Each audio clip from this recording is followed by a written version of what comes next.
আসসালামু আলাইকুম দর্শক বন্ধুরা, আপনারা সবাই কেমন আছেন? আশা করি সবাই ভালো আছেন, ভালো থাকবেন, সুস্থ থাকবেন, সুন্দর থাকবেন, এই কামনা করি। তো কে কোথা থেকে ভিডিওগুলো দেখেন জানি না, তো যাই হোক আপনাকে সবারই দাওয়াত রইল আমার লাইফে আসবেন সবাই, ঠিক আছে? আর কারা ফেসবুকে ভাই যারা না জানেন সমস্যা নেই, বলবেন, আমি দেখে দেবো, ঠিক আছে? তো দেখেন, ফেসবুক প্ল্যাটফর্মটা এতটাই যে ঠিক আছে? তো যাই হোক আপনারা ফেসবুকের একটু সময় দিবেন, ফেসবুকের সাথে থাকবেন, ঠিক আছে? ফেসবুকে সময় সময় দিলে মনে হয় ফেসবুকে ইনকাম দেয়, ঠিক আছে? ফেসবুকে অ্যাকচুয়ালি সময় দিতে হইব, টাইম দিতে হইব, লাইক কমেন্ট শেয়ার করতে হইব, ফলো দিতে হইব। তো সবাই আপনারা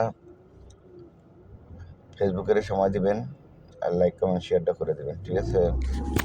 আর কি বলবো ভাইয়েরা আপনাকে, ঠিক আছে? দেশটা যে কবে শান্তি হইব ভাই জানি না, ঠিক আছে? দেশটা যে কবে শান্তি হইব, আমাদের ছোট্ট একটা বাংলাদেশ, আমরা চাইছিলাম যে বাংলাদেশটাকে করে বিশ্বের বুকে তুলে ধরবো। আমাকে ছোট একটা বাংলাদেশ, আমরা আলার সবসময় আমাকে ঝামেলা থাকেই।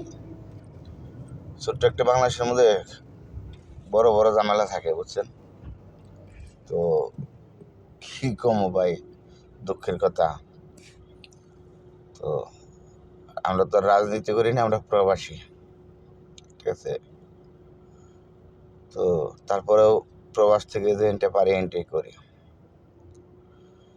তো প্রবাসীর জন্য কেউ নাই, প্রবাসীর জন্য একমাত্র আল্লাহ আছে, ঠিক আছে? প্রবাসীর জন্য একমাত্র আল্লাহ আছে, আর কেউ নাই, ঠিক আছে?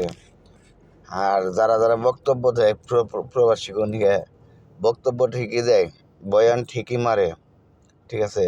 কিন্তু একটাও কাজের না, বুঝছেন? বয়ান বেঁকেই মারে, প্রবাসীকে এটা করে দেবো, প্রবাসীকে ওইটা করে দাও, ঠিক আছে? বেঁকেই বক্তব্য মারে, মৌলানারা বক্তব্য মারে, তারপরে ভালো ভালো মুদিরাও বক্তব্য মারে, ঠিক আছে?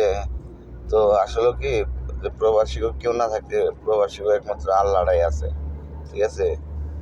তো প্রবাসীরাই আল্লাহর ভরসাটাই বেশি করে, আর আল্লাহও প্রবাসীকেও কোনো সময় বিপদে ফালায় না, যাও ফালায় বিপদে তাও আল্লাহ আবার ওটারে মিডিয়া হালায়, ঠিক আছে? তো এটা হইলো প্রবাসীগো ভাগ্য। আসলে প্রবাসীগো ভাগ্যটাই মনে হয় এরকম ছিল, ঠিক আছে? প্রবাসীগো ভাগ্যটা এরকম ছিল, কি করার আছে ভাই? তো আমরা প্রবাসীরা যে এটা সবর করি, অন্য কেউ করবো না। তো এটা ধৈর্য ধরি প্রবাসীরা, এটা কেউ ধরবো না, ঠিক আছে? তো সবাই ভালো থাকবেন, সুস্থ থাকবেন, আল্লাহ হাফেজ।